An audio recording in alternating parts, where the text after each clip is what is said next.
Hi, I'm Rebecca from His and Hers, Alaska, and we're home in Seward right now. Decided that we would do a video on how to change the oil. Common misconception that only the guys participate in the maintenance of the motorhome, so I thought I would dispel that. Today we're going to tackle the transmission oil and the engine oil.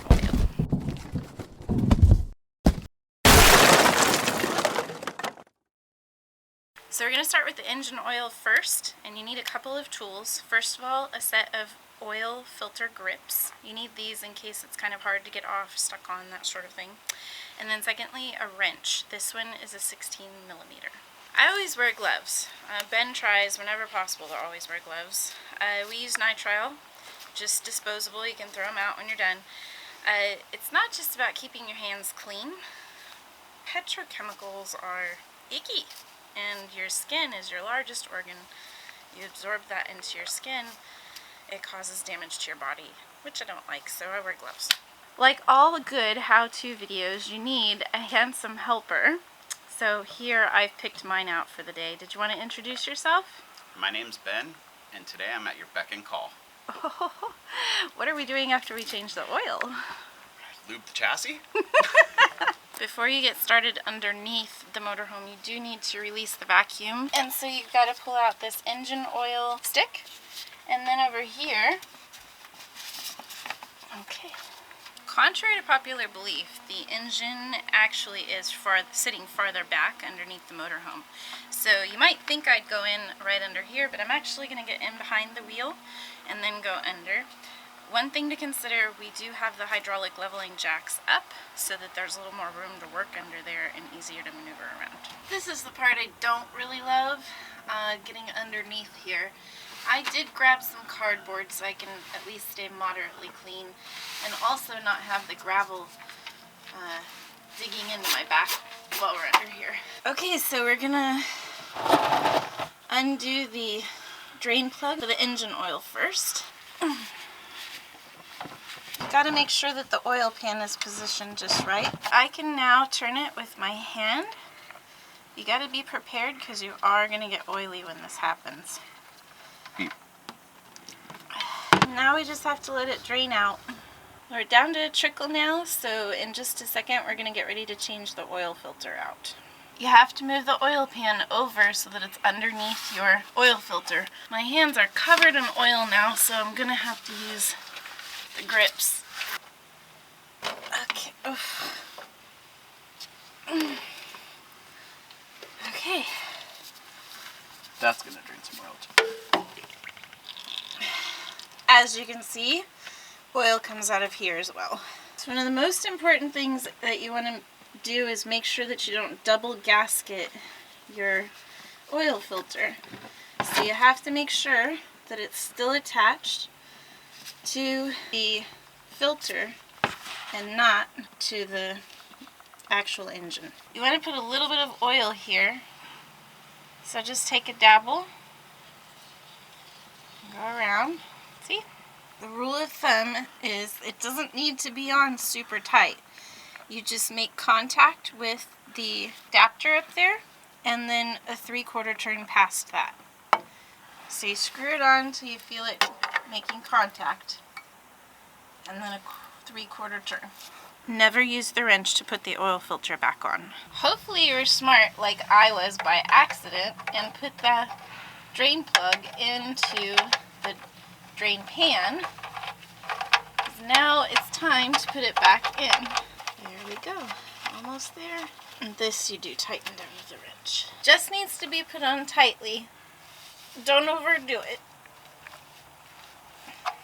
If you're going to do the engine oil and the transmission oil at the same time, you really need to be prepared with 2 drain pans because there's a lot of fluid in the transmission system and you want to make sure you have plenty of room for it.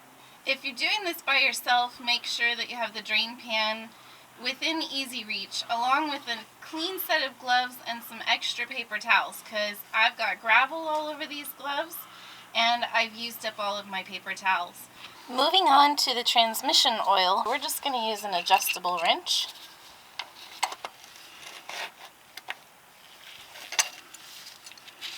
Doesn't take much to get this one to the point of being ready to unscrew with your fingers, but make sure that you've got your drain pan ready before you start. And remember, be prepared for a lot of liquid coming out of this one. Just like that. The last time we changed the transmission fluid was in upstate New York at my brother's house, and my nephew, Parker, helped us change it. We like to change the transmission fluid about every 10,000 miles. This is something you can do that's really easy maintenance for your transmission, and since they're very expensive, it's kind of worth making the effort. A motorhome is heavy to start with. You add the fact that we're always towing a trailer behind it. We do put a lot of strain on the transmission, so we try to take really good care of it. Something I forgot to do before we crawled underneath here was to open the transmission dipstick, so I had my lovely assistant do that for me. As I mentioned, there's a lot of fluid in a transmission system, so we've gotten the vast majority of it out, and go ahead and cap it off. So we've tightened it up by fingers, and now we're going to tighten it back up with the wrench. Just like the engine oil, it does not need to be super tight, just nice and firm. Now we're going to clean things up just a little bit with some good old-fashioned brake parts clean. That's it. A little goes a long way. I've also got to clean up the engine oil change as well.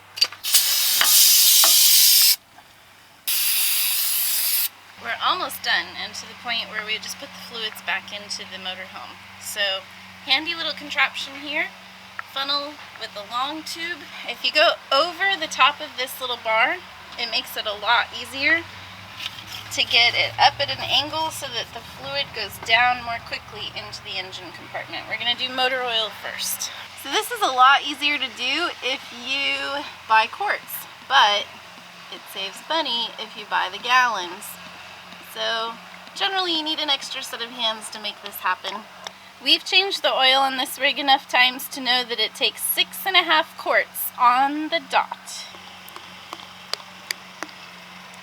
You probably noticed that we used a Ford Motorcraft oil filter. We also like to use Ford Motorcraft oil. You can buy it at Walmart, and it saves a lot of money. So we realized that we have 5-quart bottles, so we probably need to check and see where we're at before we add any more. Back in we go. Okay, it's all the way in, so we'll pull it back out now. The camera probably isn't going to pick this up, but I can see that we're just above the top hash, so I think we're good. Last step, and most important, don't forget to put on and tighten the oil cap. Next is the transmission oil. We're going to clean out the oil from the motor, just a little bit here. A little won't hurt anything, but it's better to get it cleaned out as much as possible. Brake clean dries really quick too, so it's great for the job. Now we're going to get ready to put some of the transmission fluid back in, so you've got to pull the dipstick. Alright, same thing again. We're going to feed this through the top over that bar, and put that tube right into the transmission dipstick tube.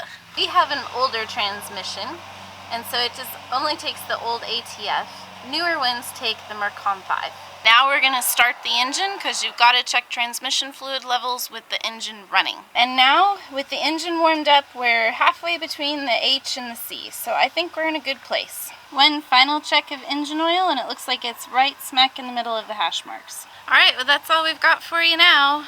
Engine oil and transmission oil are changed. We're going to do a little cleanup around here and call it a day. Thanks for watching. Hopefully this was helpful for you today. Be sure to give us a thumbs up, subscribe to our channel, share with your friends, but most importantly, enjoy the ride.